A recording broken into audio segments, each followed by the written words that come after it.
کہ اللہ تعالیٰ کا بڑا فضل و کرم ہے اس امت پر،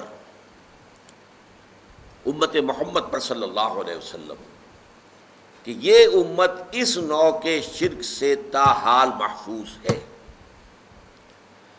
اگرچہ عوام الناس کے درجے میں یا شاعروں کی مبالغہ آرائی میں نعتیں کہتے ہوئے جب حدود سے تجاوز کر دیا جاتا ہے اس میں کچھ شائبہ پیدا ہو جاتا ہے، لیکن کسی بھی مستند فرقے، مستند مسلک کے مستند عقائد میں ایسی کوئی چیز موجود نہیں ہے جسے شرک فی الذات سے تعبیر کیا جا سکے۔ مثال کے طور پر آپ کو ایک شعر سنا رہا ہوں، وہی جو مستوی عرش تھا خدا ہو کر، اتر پڑا وہ مدینے میں مصطفیٰ ہو کر۔ کیا ہے یہ؟ گاڈ انکارنیٹ، اوتار کا عقیدہ۔ وہ اوتار کا عقیدہ چاہے رام چندر جی کے لیے ہو، کرشن جی کے لیے ہو، یا محمد مصطفیٰ صلی اللہ علیہ وسلم کے لیے ہو، عقیدہ تو ایک ہی رہے گا۔ اور یہ آپ کے علم میں ہونا چاہیے، شعر کس کا ہے؟ مولانا احمد رضا خان صاحب بریلوی۔ لیکن یہ بھی نوٹ کر لیجئے ساتھی کہ ان کے مسلک کے ایک بہت بڑے عالم جو لاہور میں ہوتے تھے، مولانا محمود احمد رضوی، مرحوم، ان کا انتقال ہو گیا ہے۔ روزنامہ پاکستان میں ایک دفعہ ایک فورم میں بعض لوگوں نے یہ مسئلہ چھیڑ دیا کہ مولانا احمد رضا خان صاحب بریلوی، انہوں نے تو یہ شعر کہا ہے، وہی جو مستوی عرش تھا خدا ہو کر، اتر پڑا وہ مدینے میں مصطفیٰ ہو کر۔ تو مولانا محمود احمد رضوی صاحب نے فرمایا کہ اس پر ہمارا عقیدہ نہیں ہے، یہ ہمارے عقیدے میں شامل نہیں ہے۔ انہوں نے اعلان برات کیا۔ تو اصل میں یہ وہی شاعرانہ مبالغہ آمیزی ہے۔ قرآن مجید میں سورہ شعراء میں یہ بات کہی گئی ہے کہ شعراء جو ہیں وَالشُّعَرَاءُ يَتَّبِعُهُمُ الْغَاوُونَ أَلَمْ تَرَ أَنَّهُمْ فِي كُلِّ وَادٍ يَهِيمُونَ، وہ ہر وادی میں چکر لگاتے ہیں، خیالات میں دور سے دور نکل جائیں گے۔ مبالغہ آمیزی اگر نہ ہو تو پھر شعر کے اندر تاثیر نہیں ہوتی۔ اسی طریقے سے ایک شعر ہے، مدینے کی مسجد میں ممبر کے اوپر بغیر عین کا ایک عرب ہم نے دیکھا۔ بغیر عین کا عرب کیا ہوا؟ عرب میں سے عین نکال دے کیا رہ گیا؟ رب۔ رب کون ہے؟ اللہ۔ بغیر عین کا ایک عرب، معاذ اللہ ثم معاذ اللہ ثم معاذ اللہ۔ یا ایک اور لفظ ہمارے یہاں استعمال ہوتا ہے کہ وہم پیدا کرنے کے لیے، ایہام جس کو کہتے ہیں، احمد بے میم۔ احمد بے میم، احمد میں سے میم نکال دیں گے کیا بچے گا؟ بتائیے۔ احد، قل هو اللہ احد اللہ الصمد لم یلد ولم یولد۔ تو اس طرح کی باتیں شاعری میں، عوام میں، واعظوں میں، نعت گو لوگوں میں، یہ ان کے ہاں تو اس طرح کی چیزیں آپ کو مل جائیں گی، لیکن یہ کہ خدا کے فضل و کرم سے یہ امت تاحال اس سے بحیثیت مجموعی محفوظ ہے، اور کسی بھی مستند فرقے کے مستند عقائد میں ایسی کوئی شے موجود نہیں ہے کہ جسے شرک فی ذات قرار دیا جا سکے۔ اس کی وجہ کیا ہے؟ اس کی وجہ یہ ہے، ایک اسپیشل پروٹیکشن ہے جو اللہ نے دی ہے۔ یہ امت آخری امت ہے۔ حضور نے فرمایا انا آخر المرسلین وانتم آخر الامم، میں آخری رسول ہوں اور تم آخری امت۔ اس امت میں فساد ہو جائے بحیثیت مجموعی تو اس کا علاج کون کرے گا؟ کہ اب کوئی نبی تو آنے والا نہیں ہے، لا نبی بعدی، انا خاتم النبیین لا نبی بعدی۔ تو اللہ تعالیٰ نے پروٹیکشن دی ہے، خاص محمد الرسول اللہ کی ذات گرامی کو پروٹیکشن دی ہے۔ حالانکہ نوٹ کیجئے، یہ میں دعوے سے کہتا ہوں، جتنی محبت، جتنی عقیدت امت محبت کو حضرت محمد کے ساتھ ہے اور رہی ہے، اس کا عشر عشیر بھی نہیں ہے، 100واں حصہ بھی نہیں ہے کہ جو محبت عیسائیوں کو حضرت عیسیٰ سے رہی ہو۔ حضرت عیسیٰ کو خدا کا بیٹا بنا دیا،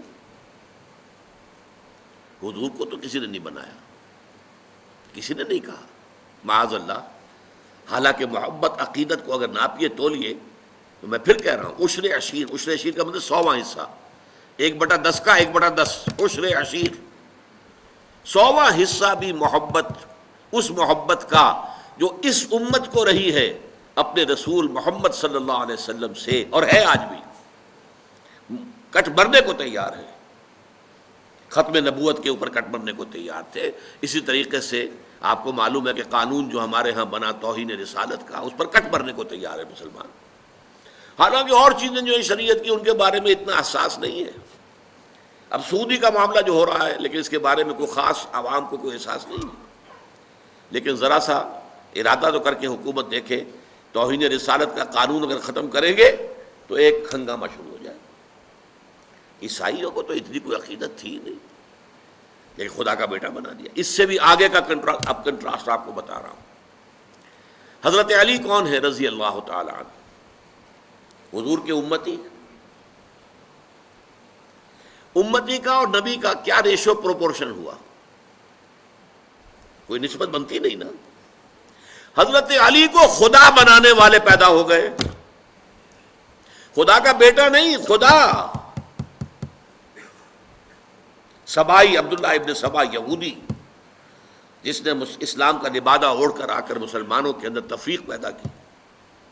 بنو ہاشم اور بنو امیہ کی پرانی جو چپکلش چلی آ رہی تھی اسے ہوا دی، پھوکے ماری، بڑکا دیا اس کا. اور وہ فتنہ شروع کیا ہے کہ جس کے زخم سے آج تک بھی خون رس رہا ہے. یہ شیعہ سنی کی تقسیم تو اسی کے وہیں سے پیدا ہوئی. اس نے حضرت علی کے بارے میں کہا تم خدا ہو، اور شیعوں کی کتابوں میں یہ درج ہے کہ حضرت علی کے سامنے پیش ہوا ہے، وہ گرفتار کر کے لایا گیا. تم یہ بکواس کر رہے ہو؟ ہاں، وہ اور اس کے 40 پیروکار، تم ہو خدا. حضرت علی نے کہا کہ باز نہیں آؤ گے تو زندہ آگ میں جلا دوں گا. کہا ٹھیک ہے. خدا آزمائش کرتا ہی ہے، جانچتا ہے، پرکھتا ہے اپنے ماننے والوں کو. تم ہمیں آگ میں جلا دو لیکن ہم کہتے ہیں تم خدا ہو. حضرت علی نے عبداللہ ابن سبا اس کے 40 ساتھیوں کو زندہ آگ میں جلوایا. اس وقت بات کہنے کی یہ ہے کہ آپ ذرا کنٹراسٹ دیکھیے.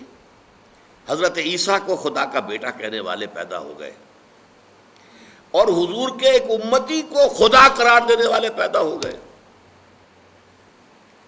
اگر اس پر آپ قیاس کریں معاذ اللہ ثم معاذ اللہ ثم معاذ اللہ، پھر تو محمد کو تو خدا کا باپ قرار دینا چاہیے تھا نسبت و تناسب کے اعتبار سے.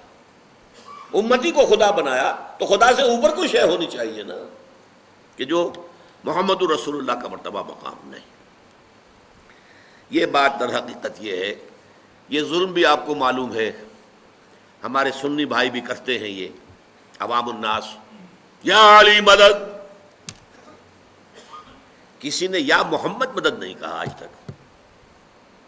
مسجدوں میں یا محمد تو لکھا ہوا ہے، لیکن یہ یا محمد مدد کا نعرہ کہیں بھی میدان میں نہیں لگا. مدد کا نعرہ لگتا ہے تو حضرت علی رضی اللہ تعالیٰ عنہ کے نام کے ساتھ. اسی لیے حضور نے فرمایا تھا اے علی تمہاری مثال عیسیٰ کی سی ہے. عیسیٰ کے بارے میں لوگ دو انتہاؤں میں مبتلا ہو گئے. محبت اور عقیدت میں غلو کرنے والوں نے انہیں خدا کا بیٹا بنا دیا، اور ان سے دشمنی اور عداوت رکھنے والوں نے انہیں کافر اور مرتد قرار دے دیا.